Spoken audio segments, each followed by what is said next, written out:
His brother faked his own death to steal his wife. But when the grieving husband finds secret footage of them alive and kissing in another country, he doesn't call the cops. He starts plotting a funeral for real. The final twist? You won't believe who ends up in the casket. They say grief hits in waves. But for me, it came like a punch to the throat. The morning I found out my brother was dead, I was brushing my teeth. I remember that detail because the electric brush was still buzzing in my hand when my phone lit up with a message from my sister-in-law. Call me. It's about Liam. 23 minutes later, I was standing in her living room, staring blankly at a coroner's report and a pair of scorched dog tags in a Ziploc bag. Liam had been on a last-minute solo trip in Croatia. Something about hiking, finding himself, all the things he'd always talked about but never had the guts to do. Car crash. Remote road. Body burned beyond recognition. Only his rental records and his passport found in the wreckage confirmed it was him.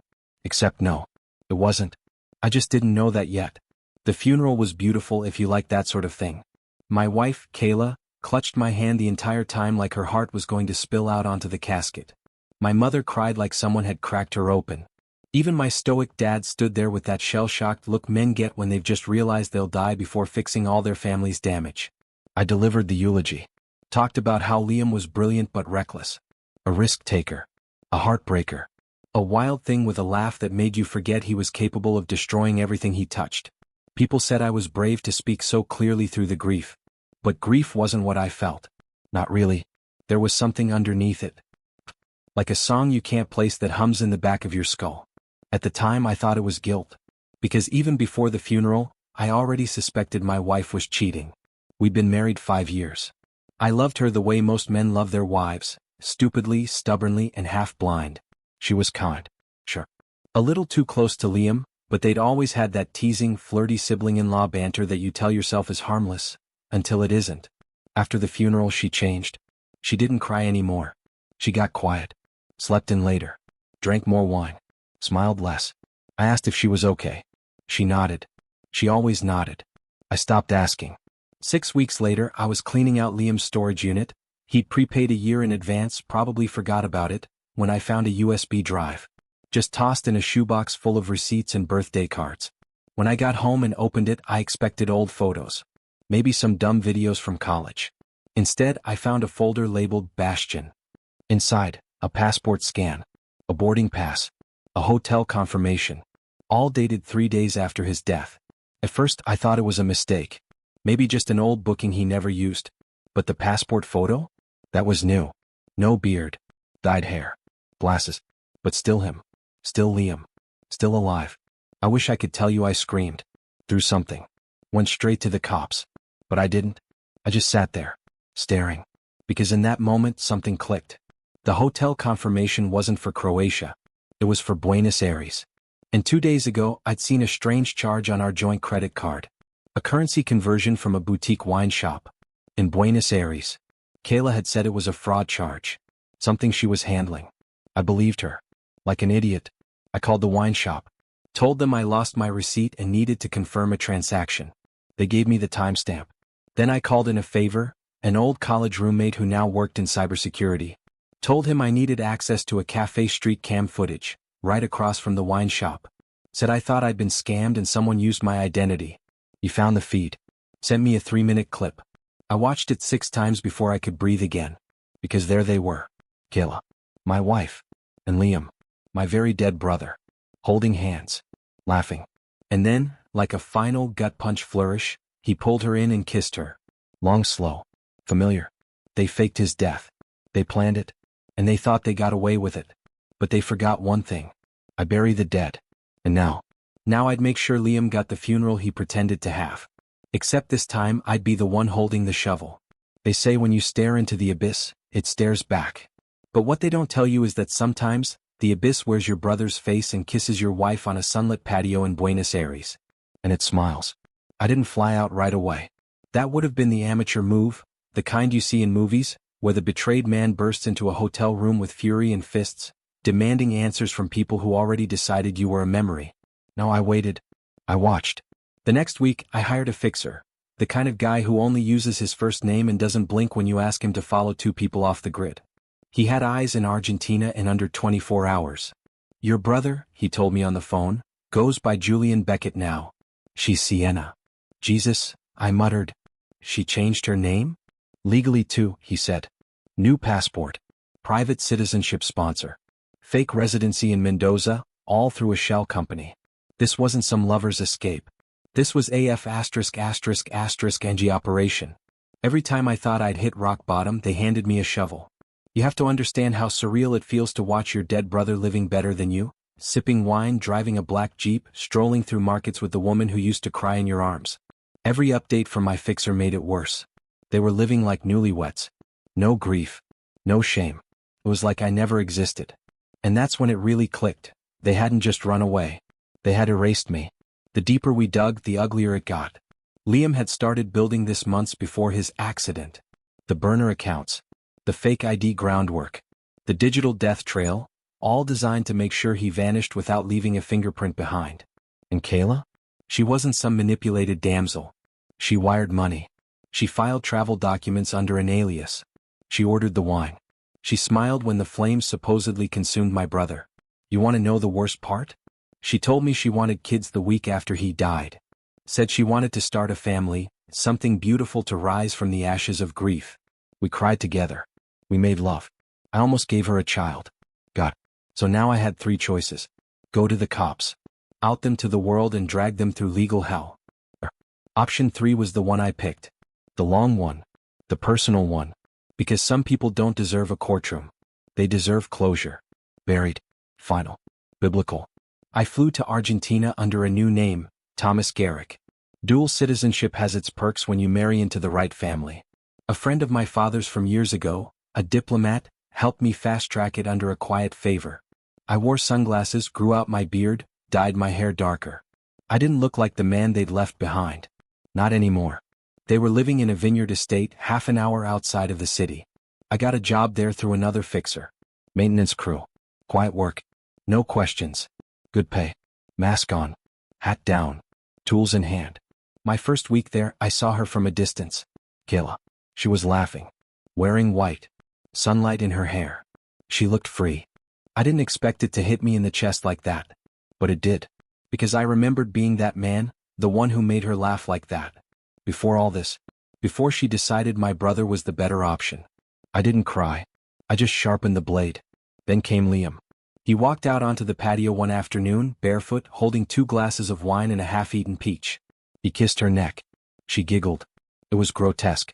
I was 30 feet away behind a row of hedges, raking up leaves I hadn't touched in half an hour. He was alive. Oh, happy. But not for long. I mapped the estate. Security cameras. Guard routes. Access points. I listened to staff gossip, how the Becketts were private but generous. How they were trying to open a boutique label. How they were throwing a launch party in 3 weeks for local investors. Bingo. That's when I'd make my move. But not publicly. That was too clean. I wanted them to know it was me. I wanted their faces to fold in on themselves. I wanted that moment. That single instant when someone realizes they are about to be swallowed whole by something they thought they'd escaped. So I left a note. Just 3 words. Nice kiss, Liam. Tucked it under the windshield of their Jeep. The next day, security doubled. Kayla didn't leave the estate. And Liam? He looked over his shoulder 3 times just walking from the front gate to the patio. Good. Let the paranoia set in. I wasn't there to kill them. Yet. I was there to make them dig their own graves. 3 weeks is a long time to sit on revenge. Long enough to second-guess yourself. Long enough to imagine the outcome 100 different ways. But not long enough to forget. I spent every morning watching the woman I married and the brother I buried sip espresso under a lemon tree like they hadn't rewritten my life into a cautionary tale. But every night I added a new page to my plan. Because the launch party wasn't just a celebration of their new boutique wine label, it was going to be the night I uncorked the truth and poured it down their throats until they choked on it. The guest list was short. Tight. Local influencers, small-scale investors, a few expats with money to burn and no sense of discretion. Everyone was told to dress in white, vineyard chic. The kind of pretentious exclusivity that Kayla used to pretend to hate but secretly adored. My fixer forged an invite under my alias Thomas Garrick. Private equity from New Zealand. Quiet. Reclusive. Recently widowed, a detail added for flair and pity. I borrowed a watch worth more than my car and rented a suit that made me look like I belonged to the 1%. The plan? Simple. Infiltrate. Plant the evidence. Trigger the meltdown. Watch them implode. Only one of us would walk out the same. The estate was bathed in warm light and ego. Twinkling lanterns lined the gravel path. Wine flowed like truth serum. Kayla wore a low-cut white dress and a rehearsed smile. She was all angles and affection, working the crowd like a politician. Liam stuck close, charming but aloof. He'd always played the quiet genius role like it was a second skin. They didn't recognize me at first. Not until I handed Liam a glass of his own wine and said, "To resurrection." His hand froze. Our eyes met. That second, it stretched. He blinked. And then he smiled. "I'm sorry, have we met?" he said, voice steady. Kayla glanced over, puzzled. "Thomas Garrick," I said, shaking his hand. "Big fan of your work. Especially the part where you faked your death and stole your brother's wife." Kayla froze. Liam didn't blink. Kayla's eyes darted across my face, the disguise peeling back in her mind like layers of paint. And then it happened, the tiniest twitch at the corner of her mouth. Recognition. Then fear. I walked away before they could say anything. Left them spinning in their own terror, wondering if the mask I wore was real or if their past had finally arrived, dressed in vengeance and velvet. They didn't know what was next. But I did. Because while they were sipping wine and mingling with their future, I'd planted a series of flash drives inside the gift bags for every single guest. A simple file labeled, "Julian and Sienna, the truth." Inside. Photos. Footage. Financial documents. Proof of identity fraud. And most damning of all, a zip file with forensic evidence connecting the funds used to fake Liam's death to the estate account now funding this winery. I traced every dollar. Every lie. And I handed it to the people they most needed on their side. The reaction came fast. First, a whisper by the dessert table. Then a man in a cream suit turning red-faced as he checked the contents of his USB on his phone. Then shouting. And then silence. When Kayla tried to explain, her voice cracked. Liam stepped in, tried to spin it as a creative rebranding of identity, called it a necessary reinvention. The arrogance of it made people laugh. Then someone threw a glass. And the night caught fire. I slipped out during the chaos.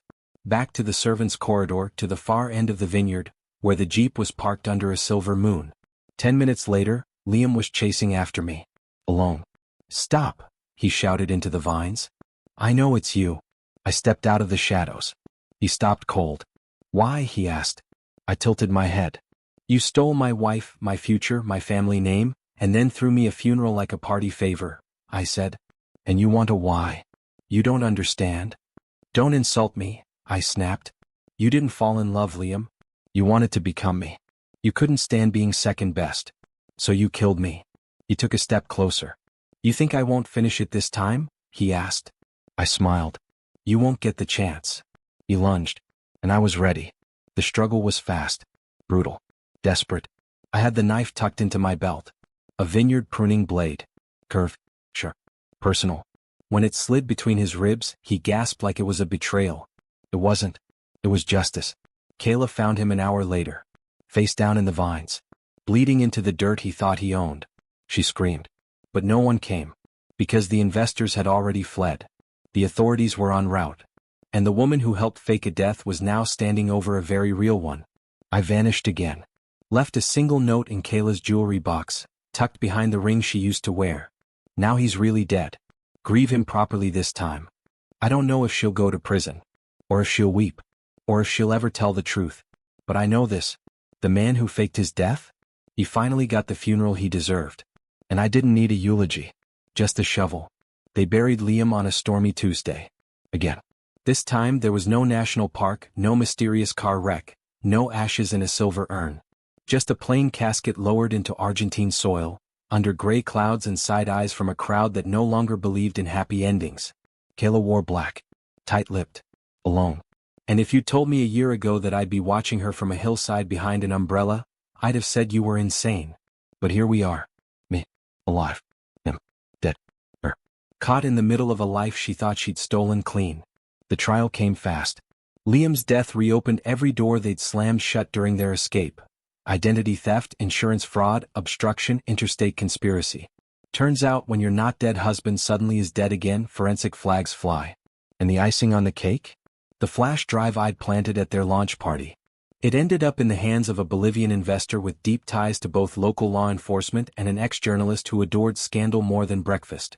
The story spread like wildfire. The man who died twice, inside the lover's scheme that fooled a nation. Everyone wanted a piece. CNN, Netflix. A documentary company from Spain offered Kayla a six-figure deal for her side of the story. She declined. You know why? Because she knew there was one piece of the story she could never explain. Me. I didn't come forward. Didn't gloat. Didn't confess. Because in the eyes of the law, I didn't exist in this chapter. Thomas Garrick did. A man with no legal ties to the woman or the corpse. A man who checked out of his hotel and flew to Norway the night after the murder. I left behind no prints. No footage. No witnesses. Even the knife I used was buried with him. Poetic, really. The blade that pruned his vineyard now resting beside his bones. Liam was finally part of the estate. Forever. But it doesn't end there. Because a month after the funeral I got a letter. Not an email. Not a voicemail. A handwritten letter. No return address. Inside was a single page. You got what you wanted. But I'm still here. And you can't bury guilt no matter how deep the hole. No signature. But I knew the handwriting. Kayla. I spent hours staring at that note. Because she was right. I'd won. But not the way I thought I would. I didn't feel whole. I didn't feel vindicated. I just felt quiet. Like something inside me had curled up and gone to sleep. Not dead. Just waiting. You don't come back from a story like this unchanged. I used to believe in endings. Justice. That if you did the right thing the truth would reward you. But the truth? It's a weapon. And everyone's holding it with blood on their hands. I live in Berlin now. Under another name. Another life. Same face, older eyes. No wife. No brother. No vengeance left to chase. Just quiet mornings. Black coffee. A little dog I rescued named Morty who growls at mirrors like he sees something I don't. Sometimes I wake up thinking I'm still in the vineyard, blade in hand, sun rising. Other times I dream of Kayla's face, not the betrayal but the before. The summer breeze. The firelight in our first apartment. The version of her that maybe never really existed. They say revenge is a dish best served cold. But I'll tell you a secret. It never stops burning.